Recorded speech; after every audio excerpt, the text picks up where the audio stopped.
Most of the activity of that department was to compile huge volume of information on individuals who were instrumental in creating public opinion. Publishers, editors, journalists, actors, educationalists, professors of political science, members of parliament, representatives of business circles. This was my instruction. Try to get into large circulation established conservative media. Filthy rich movie makers, intellectuals, so-called academic circles, cynical, egocentric people who can look into your eyes with angelic expression and tell you a lie. These are the most recruitable people, people who lack moral principles, who are either too greedy or too suffer from self-importance. They feel that they matter a lot. These are the people who KGB wanted very much to recruit. Ideological subversion is the process which is legitimate, overt, and open. You can see it with your own eyes. All you have to do, all American mass media has to do, is to unplug their bananas from their ears, open up their eyes, and they can see it. There is no mystery. There is nothing to do with espionage. It's a slow process which we call either ideological subversion or active measures, активные мероприятия in the language of the KGB, or psychological warfare. Marxism-Leninism ideology is being pumped into the soft heads of at least 3 generations of American students without being challenged or counterbalanced by the basic values of Americanism, American patriotism. It's a great brainwashing process which goes very slow, and it's divided in 4 basic stages. The first one being demoralization. It takes from 15 to 20 years to demoralize a nation. The demoralization process in the United States is basically completed. The result you can see. Most of the people who graduated in the 60s, dropouts or half-baked intellectuals, are now occupying the positions of power in the government, civil service, business, mass media, educational system. You are stuck with them. You cannot get rid of them. They are contaminated. They are programmed to think and react to certain stimuli in a certain pattern. Exposure to true information does not matter anymore. A person who was demoralized is unable to assess true information. The facts tell nothing to him.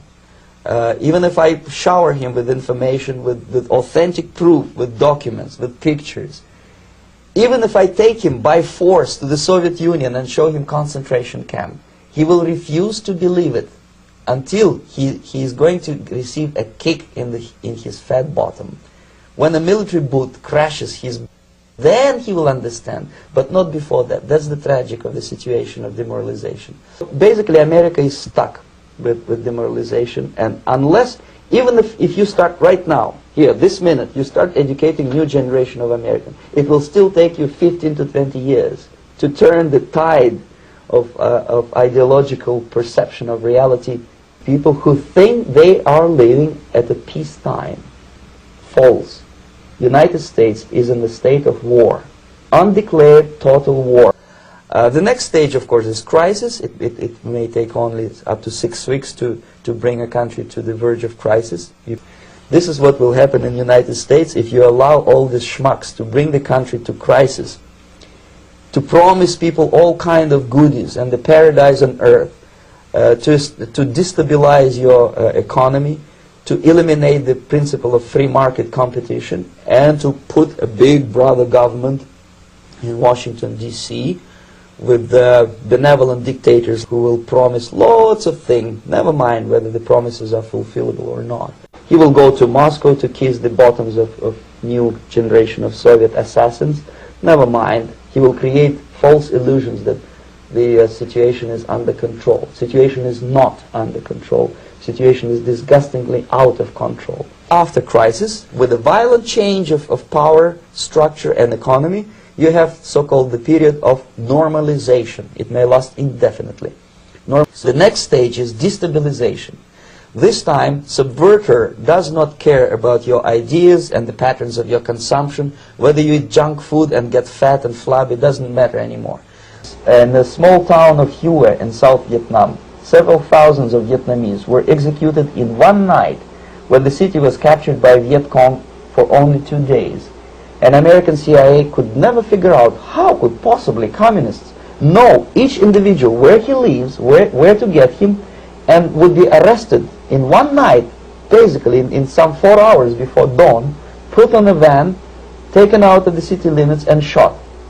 The answer is very simple. Long before communists occupied the city, there was extensive network of informers, local Vietnamese citizens, who knew absolutely everything about people who are instrumental in public opinion, including barbers and taxi drivers. Everyone who was sympathetic to the United States was executed. Same thing was done under the guidance of the Soviet embassy in Hanoi, and same thing I was doing in New Delhi. And that's what happened in Nicaragua. It happened in Grenada. Same happened in Afghanistan. Same happened in Bangladesh. It's the same pattern everywhere.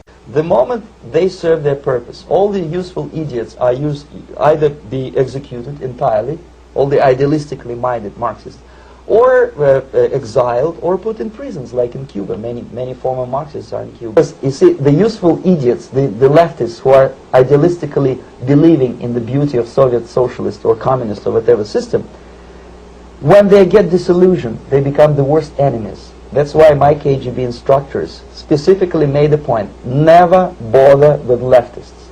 Forget about these political prostitutes. The psychological shock when they will see in future what the beautiful society of equality and social justice means in practice, obviously they will revolt. They will be very unhappy, frustrated people, and the Marxist-Leninist regime does not tolerate these people. They will join the links of dissenters, dissidents. Unlike in present United States, there will be no place for dissent in future Marxist-Leninist America. Here you can get popular like Daniel Ellsberg and filthy rich like Jane Fonda for being dissident, for criticizing your Pentagon. In future, these people will be simply squashed like cockroaches. Nobody is going to pay them nothing for their beautiful, noble ideas of equality. But to eliminate the others, to execute the others, don't they serve some purpose? Wouldn't they be the ones they rely on? They serve purpose only at the stage of destabilization of a nation. For example, your leftists in the United States, all these professors and all these beautiful civil rights defenders, they are instrumental in the process of the subversion only to destabilize the nation. When their job is completed, they are not needed anymore. They know too much. Some of them, when they get disillusioned, when they see that Marxist-Leninists come to power, obviously they get offended. They think that they will come to power. That will never happen, of course. They will be lined up against the wall and shot. You have literally several years to live on unless the United States wake up. The time bomb is ticking, that every second the disaster is coming closer and closer. Unlike myself, you will have nowhere to defect to, unless you want to live in Antarctica with penguins. This is it. This is the last country of freedom and possibility. If people will fail to grasp the impending danger of that development, nothing ever can help United States. You may kiss goodbye to your freedom, including freedoms to homosexuals, to prison inmate. All this freedom will vanish, evaporate in 5 seconds, including your precious lives. The moment at least part of the United States population is convinced that the danger is real, they have to force their government. And I'm not talking about sending letters, signing petitions, and all this beautiful, noble activity. I'm talking about forcing United States government to stop aiding communism.